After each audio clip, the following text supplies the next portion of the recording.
Welcome to our channel. Today we how to uninstall Pinterest tag from affiliate link pages, beginner guide step by step clearly. To uninstall the Pinterest tag from your affiliate link pages, begin by logging into your Pinterest business account. Navigate to the ads section in the main menu. Select conversions from the drop-down options. Once in the conversions area, look for your Pinterest tag under events. Click on the name of the tag you wish to uninstall. In the upper right corner, you'll see an option to edit the tag settings. Select this option to proceed. Next, locate the installation method listed for your tag. If you installed the tag manually, you will need to remove the code directly from your website.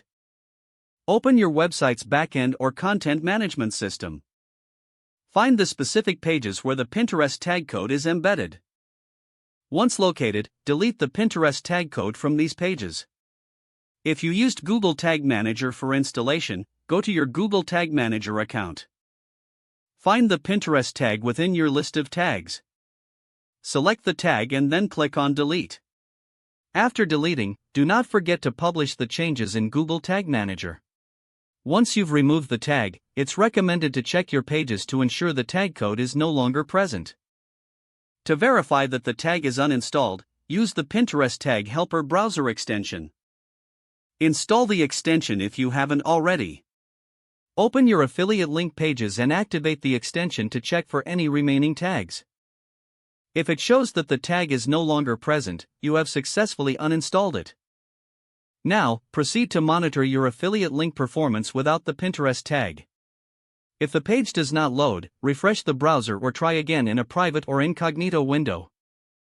Make sure you are using the correct email address, then retype it carefully to avoid small typos. If your password is not accepted, use the reset option and create a new strong password you can remember. Check your spam folder for verification or security emails. Enable two-factor authentication if available to improve account security and reduce unauthorized access risk. After signing in, review your profile details so your contact information and settings are accurate and current. If you see an error message, note it down and try again after restarting your device and internet connection. Log out when you finish, especially on shared devices, to keep your account and payment information secure. Don't forget to like this video and subscribe to our channel for more step-by-step tech guides.